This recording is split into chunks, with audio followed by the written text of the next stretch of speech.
Danes bomo v precej konkretnem stiku z vodo. Najprej se bomo spustili po Muri. Prvo vprašanje pa je, kaj mislite? So udeleženci spusta več migali ali več jedli?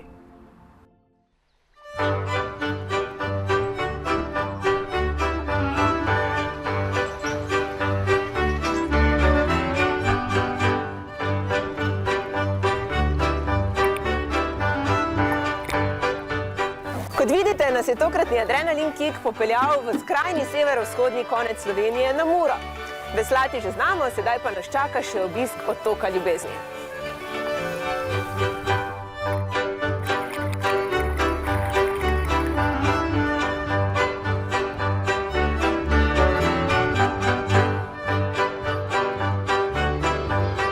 Danes boste doživeli oziroma bomo skupaj doživeli beraški spust po reki Mure. Zapeljali se bomo za beraško šefo, vmes naredili en postanek še pri zadnjem delujočem mlinu, Babičevem mlinu, in pa naš spust končali na otoku Ljubezni. Kaj pa sploh je beraški spust? To je ena stara prekmurska beseda, ki bi pomenila urediti, zajeziti. Danes bi pa berašem rekli vodni delavci. In ti vodni delavci, to so bili urejevalci brežine reke Mure, ki so Muro skozi stoletja krotili, ker Mura včasih je delala tudi dosti slabega. Je znala poplaviti, menja strugo 500 metrov levo, desno, kilometer ali pa tudi več. In danes si imel polje, jutri si imel tam vodo. In ti beraši so bili v bistvu rešitelji takratnih ljudi, zelo cenjeni ljudje, ki so to Muro krotili.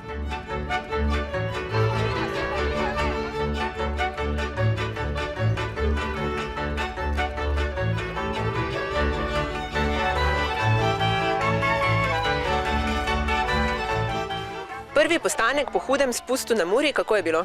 Odlično, zelo strašljivo, grozne brzice, ne, šalim se, luštanje je bilo, zelo luštno. Pa sonček se je pokazal, to je najbolj pomembno.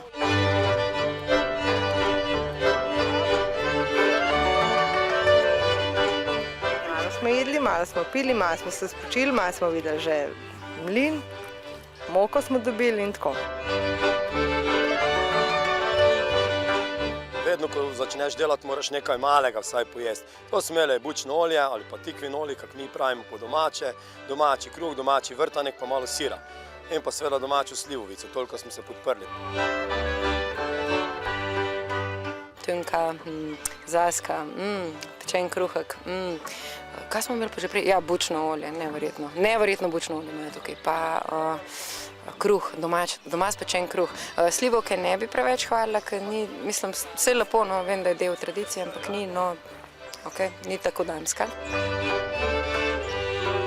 Poleg pristne prekmurske hrane nas je na prvem postanku pričakal tudi mlinar iz Babičevega mlina. Mlin je eno posebnostno zaradi tega, ker je zadnji mlin med temi, ki še delamo, ne? Tradicija dolga je. Jaz sem že tu tretji, zdaj je že ščerka mene nasledila in tu tako gre, eno drugemu, ne. Melemo pšenico, rž, koruzo, ajdo, tu vse delamo. Beraši vraževerni so, ne, da ko grejo na beraško šefo, najprej enega spijejo, ne, sploh če imajo kakšno žensko na čolnu. Radi se hecajo iz dam in iz zakonske zveze, nazdravljajo približno vsakih 10 sekund in vse podkrpijo z ugodno hrano. Ko so vraga odganjali, so vedno cel kozarec vina naenkrat spili. Samo to velja. Vse drugo je samo plaš. In tako smo spet odrinili na pot. Med našimi honorarnimi beraši pa se je tokrat znašel tudi Grk, ki ga je pot v severovzhodni konec Slovenije zanesla prvič. Well, it's nice. We drink a lot, we eat a lot. So it's smooth. It's really new to me, exotic or something. I don't know. I don't know anything about the river. Mura je zdaj nekje srednji vodostaj. Mura je vedno taka, bom rekel, srednja divja reka, vredna spoštovanja. Dosti gorja je včasih ljudem naredila, zato še danes ljudje tu imajo do nje nek tak respekt, kar je prav. Malo je umazana, barve, ne? Mirna zgleda, pa kar hitra je, ne? Sem si predstavljala, da je mogoče malo bolj počasna. Naši nagrajenci so bili do Mure očitno dovolj spoštljivi, saj so brez težav priveslali do cilja. Otoka Ljubezni, kjer so se domačini nekoč imeli baje tako radi, da so štorklje vedno imele dovolj dela. Tukaj so imeli potem čudoviti mir, prostor in čas, kar je zelo pomembno za ljubezen, tudi danes. In tako pravijo, da se je tukaj dosti ljubezni zgodilo in da je dosti nas domačinov bilo kar tu spočetih. Danes je naše poslanstvo tu na otoku, da ohranjamo ljudsko izročilo tega zgodovine, kako je človek nekoč tu živel in tudi preživel. In to brez elektrike z temi naravnimi viri si je pomagal, zato tukaj tudi ta edini plavajoči mlin. Tu je še zraven tudi plovilo, ki mu mi pravimo brod, ki je pač od nekdaj rabil na mesto mostov, ker tudi mostov ni bilo, je bil to edini način povezave med levim in desnim bregom. In zraven tega je še tudi muzej preko Mursko-Soboškega pokrajinskega muzeja, je stalna razstava o bujraštvu na reki Muri.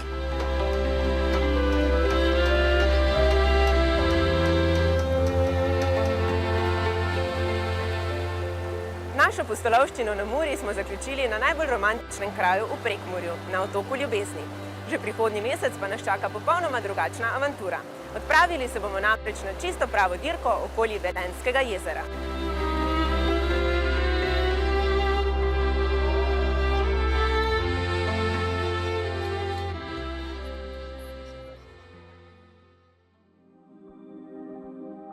Od Mure pa k Dravi in sicer človekom, ki jo osebno zelo dobro pozna, gospod Duh, vi ste predsednik Ranceljskega društva Malečnik. Ob Dravi živite vse svoje življenje. Je Drava prijazna ali neprijazna reka? Drava je prijazna, lahko je pa tudi neprijazna. To nam je pokazala pri zadnjih poplavah. Kakšno vlogo ste imeli takrat v Rancerji? Ste imeli kakršnokoli? Imeli smo določeno vlogo v tem smislu, da smo pomagali tam, kjer se je dalo, sicer pa zelo malo, ker je bila Drava res prevelika, prederoča, tako da smo več ali manj bolj opazovali. Ampak jo zaradi tega sovražite, ne? Ne, jo imate radi? Sovražimo, imamo jo radi. Prijetna je, sploh zdaj, ko je tako mala in jo pač uporabljamo tudi za takšne namene, kot je rancarija. In zdaj razloživa ljudem, kaj pravzaprav ranca je. V slovarju pišete to dolg ploščat čoln, po možnosti narejen iz lesa, tale ni, v katerem sva? Ja, ranca je izvira iz časov splavarjenja. Vsak splav je imel ranco, katera je služila kot rešilni čoln splavarjem, v primeru, da se je splav raztreščil ali pa da je bilo potrebno iti na obalo, če je kaj nasedel. Skratka, bil je rešilni čoln splavarja, oziroma splava. Prvič se splavi, mislim, da omenjajo že tam 1280 na tem področju. Tako, splavarjenje je do druge svetovne vojne bila velika gospodarska veja. To je bil najcenejši promet z lesom iz Pohorja, iz Pohorskih dolin pa vse tja do Črnega morja. So vodili splave do druge svetovne vojne, potem pa je splavarjenje zamrlo. So bile rance res uporabne kot rešilni čoln, ker ne delujejo najbolj varno? Mislim, moje laično mnenje. Ja, rance so bile tudi danes so zelo varne, ni problem. Seveda tisti pač, ki ni navajen, mi smo navajeni, tako da ranca nam res pomeni eno varnost na vodi, ni problem, da bi rekli, da ni varno. Vaše društvo v Malečniku obstaja 20 let, letos ste to praznovali. 20 let ste tudi živi zraven, verjetno. Kako je sploh to društvo nastalo, na podlagi česa? Društvo je res letos praznovalo 20 let, vendar smo mi rancarijo že imeli prej. Ljubiteljsko. Fantje niste vedeli, kaj bi delali, pa... Tako, pač, ker smo ob reki Dravi, tu sem se rodil in smo pač začeli z tem, da smo ustanovili rancarsko društvo. Čeprav smo mi rancarijo že imeli leta 1968, ko je šla zadnja karavana izpod tega mostu tukaj v Mariboru, vse do Barča na Mađarsko. Toliko ste že stari? Ste Ja. bili zraven? Bil sem zraven, sigurno. Bilo je lepo. 4 dni smo vozili 5 splavov, ki so bili veliki po 120 kubičnih metrov lesa in pa 40 takšnih ranc. In kot sem rekel, vozili smo se vse do Barča na Mađarsko. Koliko kilometrov je to, se šteje? Ali milje po Dravi? Kaj se šteje? V kilometrih, ja, milje so bolj za morje. Ampak zdaj, če gledamo recimo, da smo na dan prevozili približno 15-20 km, kak je pač bila deroča reka, tako da smo prevozili enih 120 km. Wow, kako pa nazaj? Nazaj smo Proti šli pa, toku? ne, tam smo les in pa rance prodali in potem smo se vračali z avtobusom. Še malo pa bomo izvedeli, koliko konjev ima ranca pred tem, pa za tiste, ki imajo raje kaj drugega kot vodo, zgodba o kočijah. Kočije so brez dvoma nekaj posebnega, so del naše zgodovine tu in zdaj in premalo jih cenimo. Podobno kočijo, na kateri se je dogajal intervju, so nekoč izdelovali na Poljskem. Ta bolj varna različica, ki ima hidravlične zavore, pa prihaja iz Nemčije. Zdaj vsak glorificira vozilo, ki je 25 let staro in to je za njega že zgodovina in kultura in ne vem kaj vse, ne? Čeprav je daleč od tega. Ampak dobro, jaz sem pa rekel, kaj pa kočije, kaj pa vozila s konji, ne? Ker imam konje. In nisem se mogel osredotočiti na ostala vozila, ne? Ampak sem se osredotočil na kočije, da sem rešil te kočije pred propadom. Ne? Ker pri nas kočija je bila simbol buržoazije, ne? In ker so mogli, tam so kočije razrezali, kot se je recimo zgodilo v Dornavi. Ne? Jaz pa kar sem mogel, sem ohranil in istočasno iskal genezo teh kočij. Se pravi, odkot so, kako so nastale, koliko so stare, ne? Kakšni so materiali. Ker vidite, naše kočije so vse obnovljene, niso popolni original. Ampak kjer smo mogli, smo šli, pa smo originalno obnovili ali kolo ali kar kot, ne, tapicirano in tako naprej. Ne? Skratka, kočije so del naše zgodovine. Naše muzeje veliko manj zanimajo kočije kot v tujini, vseeno pa se je dogovoril, da jih za nekaj časa postavi v arboretum Volčji potok.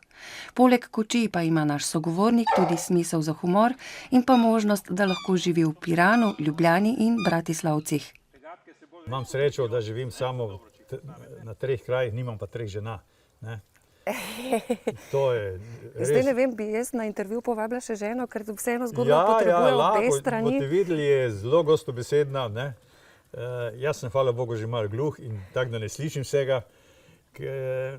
To je moja sreča po svoje. Ne? Ja. Z ženo si delita ljubezen do glasbe, čeprav prizna, da je na svoji prvi operi zaspal.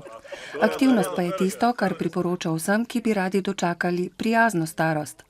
Kot ekonomist je bil svetovalec v 16 jugoslovanskih bankah, zagovarjal je ekonomijo in ne politiko, je soustanovitelj Trstenjakove ustanove, predsednik društva generala Maistra, domoljub, ljubitelj živali in narave.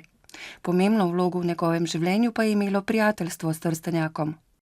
Trstenjak je vedno rekel, prvi, ki smo ponosni na to, ker imamo dobre konje, ker imamo dobro vino in ker imamo radajnerja, kot je on rekel.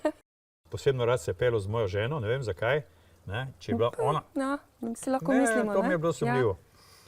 Ne glede na to, da je bil v celibatu. Tu smo se pohecali dosti. Z njo se je izredno rad pelil in smo ga peljali kamor kot in smo ga peljali tudi sem na posestvo.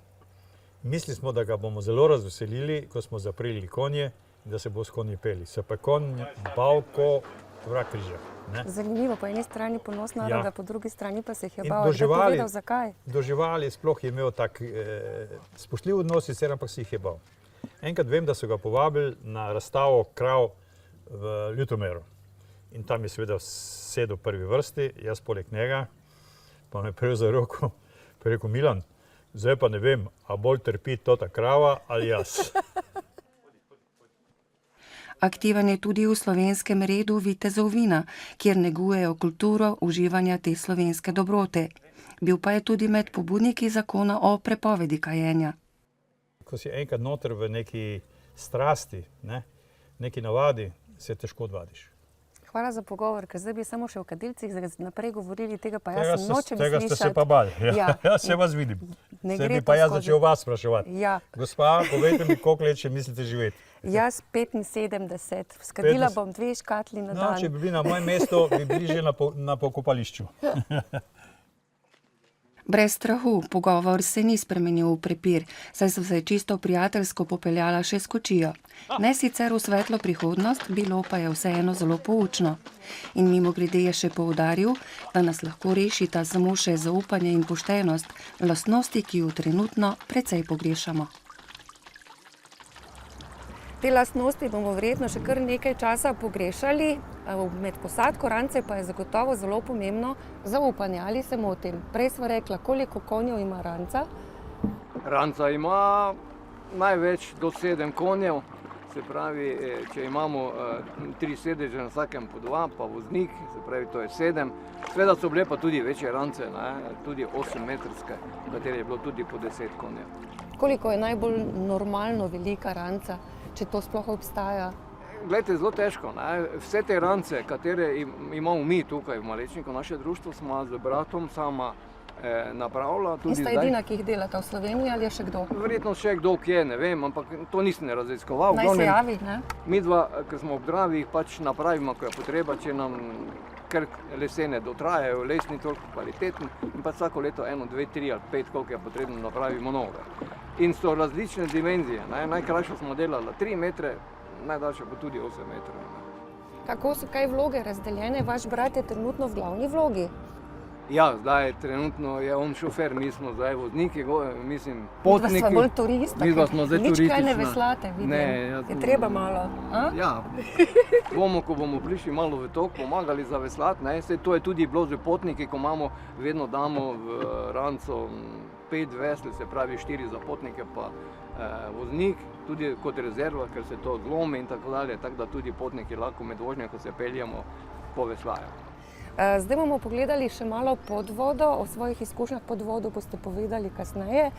Mi pa bomo pod vodo pogledali s potapljačem, ki je ob svojem prvem potopu srečal morskega psa in sta si rekla zdravo.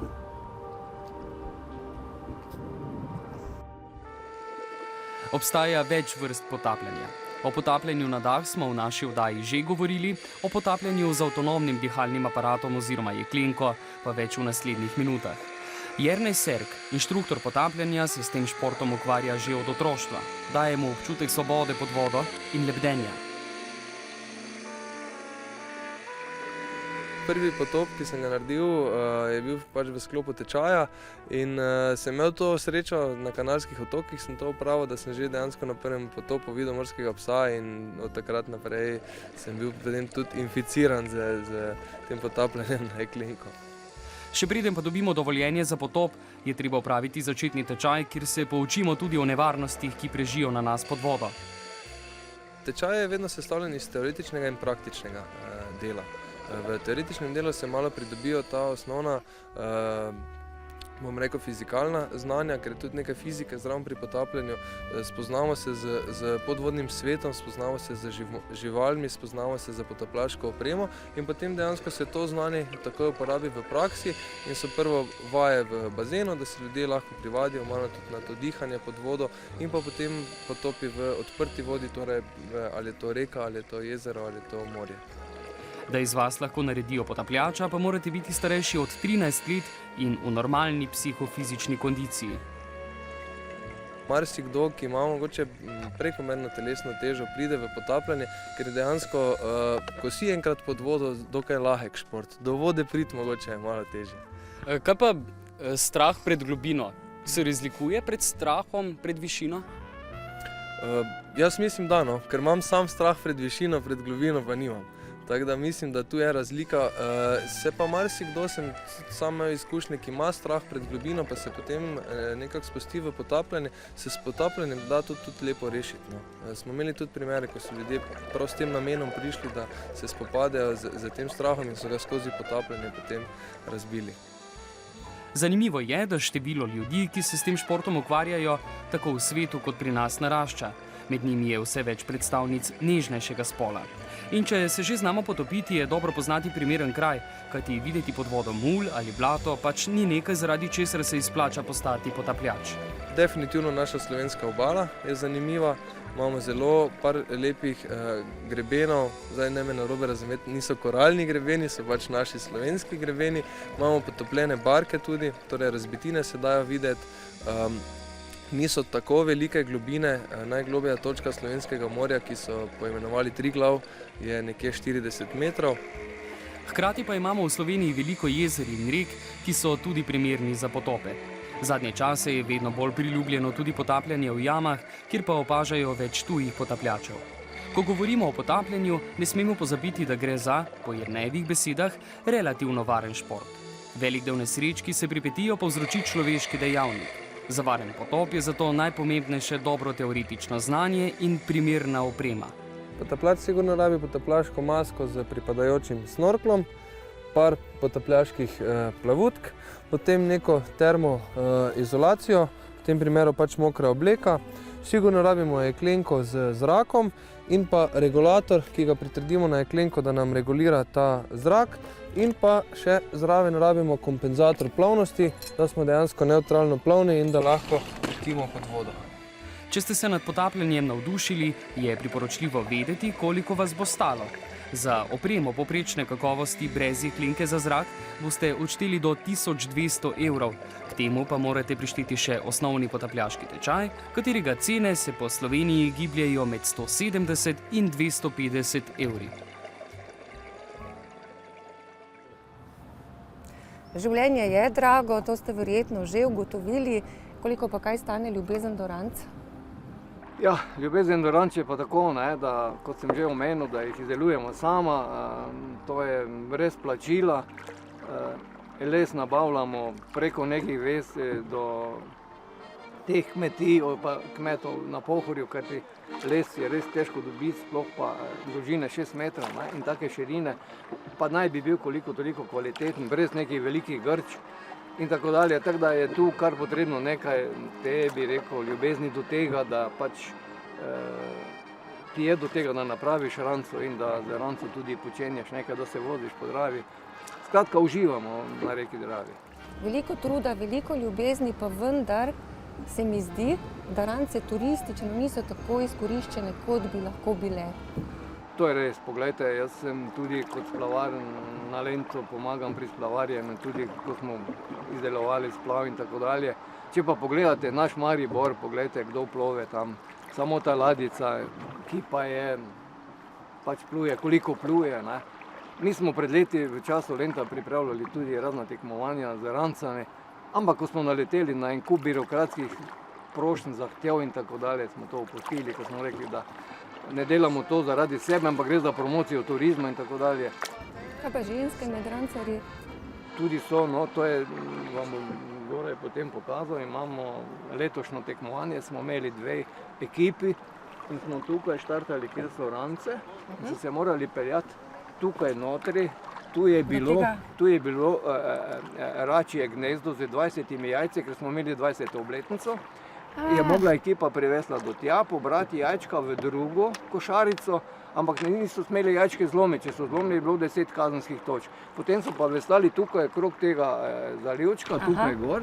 Tu od zgoraj, tam pa je jim eden od rancev vrgel 2 napihnjeni plastični svinji in so morali še tisto pobrati, ker povezali smo to tekmovanje z svinjami, zato ker je tu kmetija, katera je bila poplavljena in smo mi takrat reševali živino, svinje, zajce, kure in tako dalje in smo rekli, povežimo to.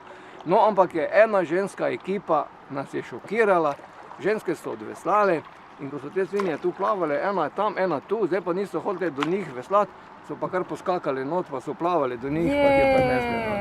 To so ženske, pametne. Tako, evo, to je bil en taki dogodek, res so popestrili našo tekmovanje. Imeli smo 14 ekip, bilo je okrog 300 ljudi, bilo je veselo, muzika, vse. Mislim, v tem smislu pač, evo, poskušamo nekaj napraviti. Jaz verjamem, da bo rancarija tukaj obstala, za danes pa hvala za pogovor in za to plovbo. Ja, hvala vam, da ste prišli k nam. Za tiste, ki pa spet nimajo najbolj radi vode, pa ponujamo mini vlak.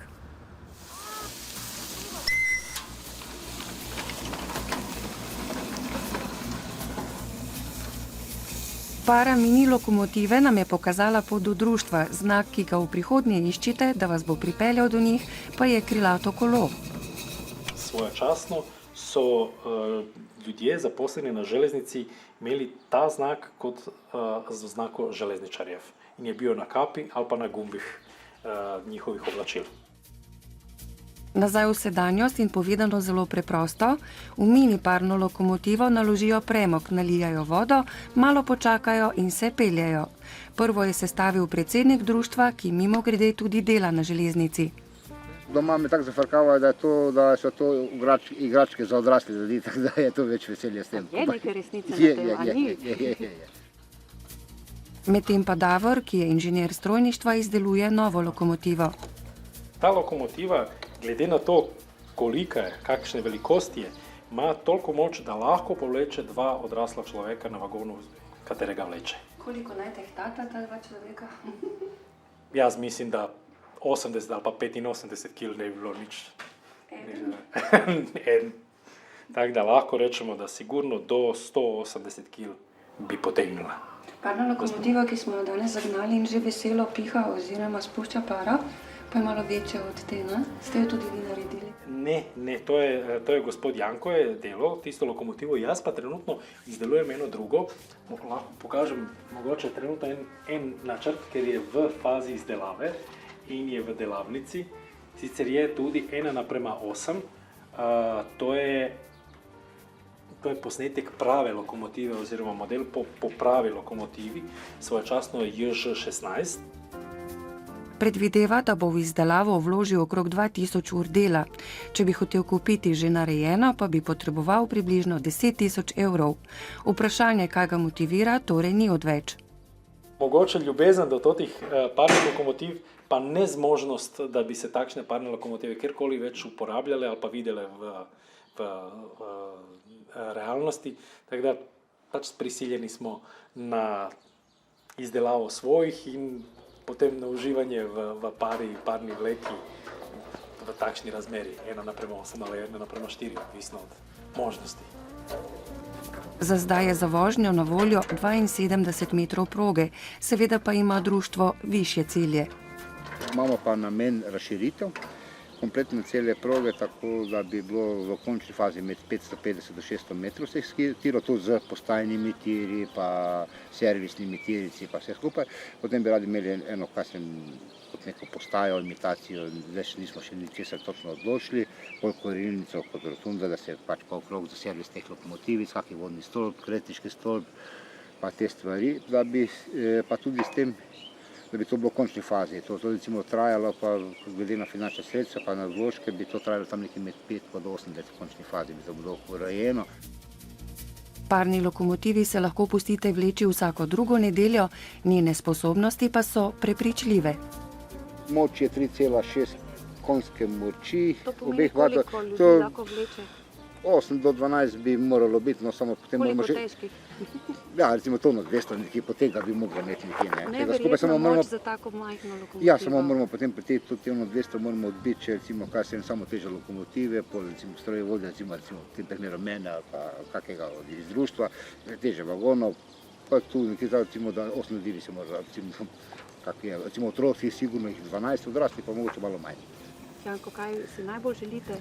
Najbolj si želim, da bi to se ljudje videli, bolj prišli, da bi pa novih članov, predvsem novih članov, da bi to pomagalo glede razumevanja in da bi to se čim bolj razširilo v recimo tudi Maribor in na Štajerske regije, pa oziroma tudi celiste regije.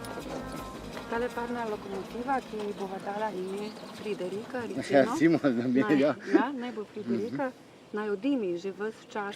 Kaj pomeni, bova dlje ostala mlada in lepa zaradi tega dima, predimljene stvari ostanejo dlje? Ja, navadno pravi Zelko, da ostane dlje, zdaj pa bomo videli, da bo pa čas pokazal. Tudi to je prednost, zato pridite in se včlanite v društvo.